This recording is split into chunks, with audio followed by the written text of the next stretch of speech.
हमारे प्रभु और उद्धारकर्ता यीशु मसीह के अनमोल नाम से सभी को जय मसीह की कहता हूँ। किसी न किसी रूप में परमेश्वर अभिमानियों को नीचा करता है।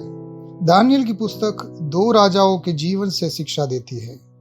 दानियल हमारे सामने 2 आदमियों को खड़ा करता है, जिनमें से एक के पास गर्व करने का हर कारण है, लेकिन अंत में उसने आत्मसमर्पण कर दिया।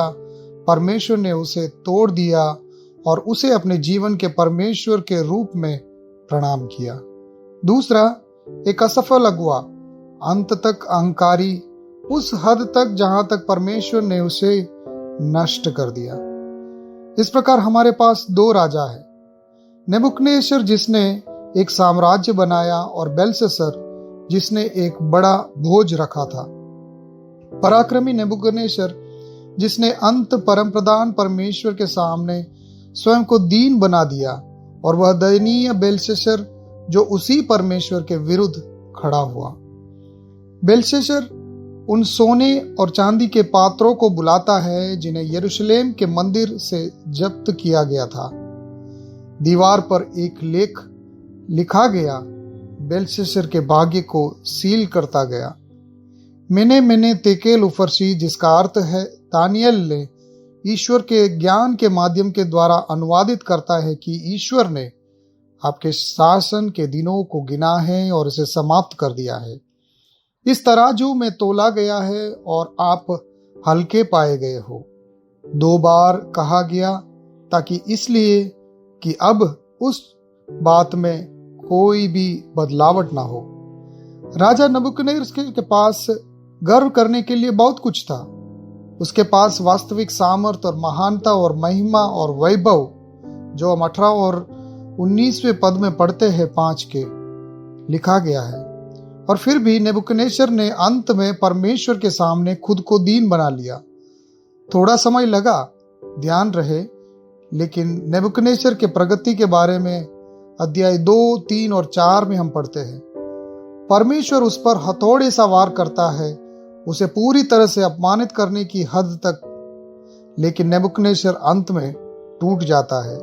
और अध्याय 5 के 21 के पद के अंत में वो स्वीकार किया कि परमप्रधान परमेश्वर मनुष्यों के राजाओं पर प्रभुता करता है और वह जिसे चाहता है उनके ऊपर स्थापित करता है। अंत में नेबूकदनेस्सर वास्तव में परिवर्तित हो गया। पूरे ब्रह्मांड में किसी की तुलना में यीशु के पास घमंड का अधिक आधार था। वह फिर भी उसने स्वयं को दीन किया। परमेश्वर का पुत्र, जिसके द्वारा सब कुछ बनाया गया, स्वेच्छा से खुद को क्रूस पर मरने के लिए दीन बना दिया। वह यह परमेश्वर है जो हमें विनम्रता से अपने आप को उसे देने के लिए बुलाता है। आइए कुछ क्षणों के लिए प्रार्थना और चिंतन में लगे रहे। आप अपने इस चुनौती पर विचार करने चाह सकते हैं। किसी न किसी रीति से परमेश्वर अभिमानियों को नम्र करेगा।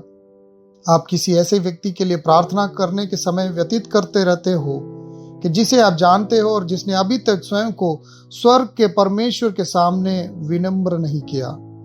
प्रार्थना करो कि वे अपनी इच्छा से आए, इससे पहले कि उनके गिने हुए दिन पर परमेश्वर तोले और उनमें घटी पाई जाए।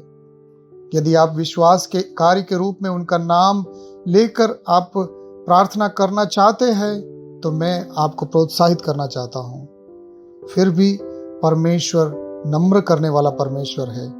वो दीन और नम्र लोगों को प्रेम करता है। होने पाए ये 2 राजा के जीवन से जो सबक और सीख दानियल उसके पुस्तक से हमें देते हैं, वो हमारे जीवन में भी एक सच्चे मसीह बनने का कारण होने पाए। परमेश्वर आपको इन वचनों से आशीष दे। आमीन।